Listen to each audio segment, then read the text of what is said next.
Brett Glazer. Helter Skelter was a dramatization of a grisly real-life tale, the Manson family murders. It was truly a tale of terror, a two-night killing spree in August 1969, which bathed Hollywood in blood. Among the 7 dead bodies left by Manson killers, Sharon Tate, a beautiful young actress married to Roman Polanski. Tate was more than 8 months pregnant the night she was brutally killed. As recalled in the film, the terrible violence that occurred struck terror into the heart of show business.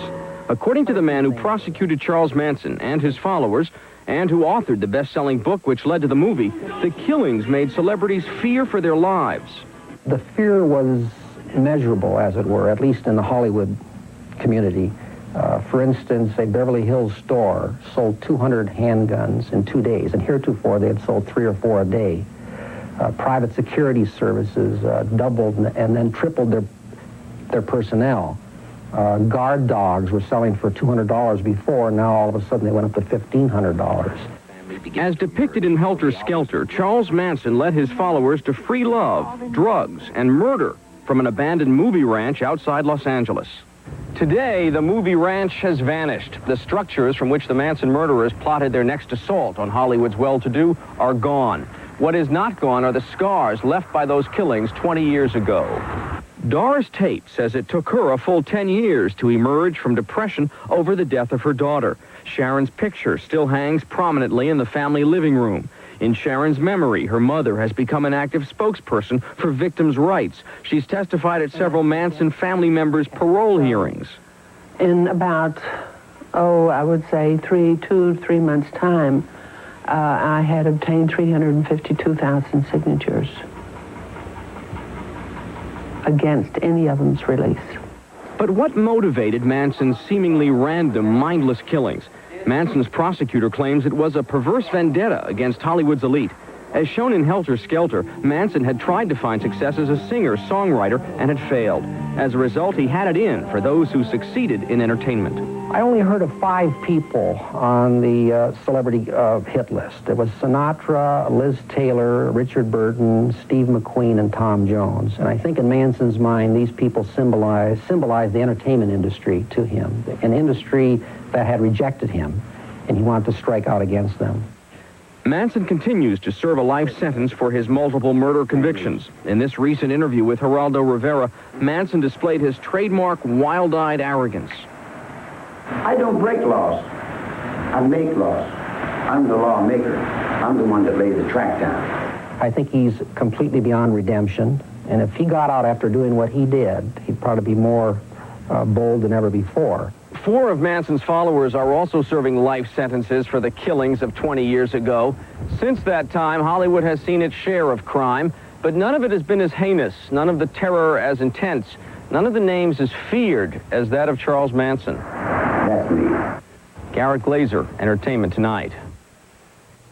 Charles Manson's next scheduled appearance before the California Parole Board will be in February 1992. The federal government has reacted to charges of animal abuse outlined in a story carried Monday here on Entertainment Tonight, hitting his animals just prior to going on stage. Barasini claims his actions, meant to keep the animals under control, were not abusive. How do you abuse the orangutan with that little stick? It's a wooden stick. And you tell me, I was trying to get him under control. What do we have here? Controversy over the treatment of performing primates such as chimps and orangutans has surfaced before. An orangutan used in Any Which Way You Can died as a result of a trainer's beating, and allegations of beating their chimps were leveled against the trainers of Project X. Look, I know that you would probably rather be climbing up a tree, right? Some animal activists claim that negative reinforcement, and that includes physical beating, is the only way that primates can be taught to perform, and therefore they should not be used to entertain.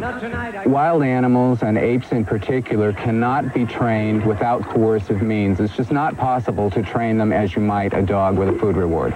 Wallace Sweat runs primarily primates, a refuge that includes animals who have been abused. One of those animals was billed as Tyrone the Terrible before he was rescued from a traveling circus by the Michigan Humane Society 2 years ago. He was routinely provoked into a frenzy by his trainers in order to entertain the crowds.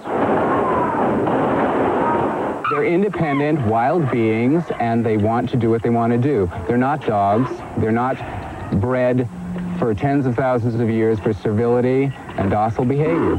Experts say young primates can be trained with positive reinforcement, that is, with food rewards and affection.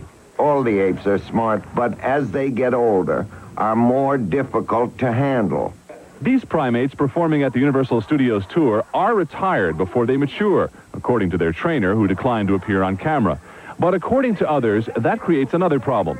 Out of a potential 50-year lifespan, the trainers, for the most part, only use them for 5, and in that time period, they're making them neurotic for the rest of their lives. There's no future for these animals.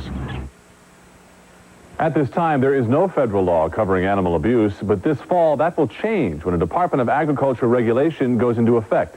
It states, quote, physical abuse shall not be used to train, work, or otherwise handle animals.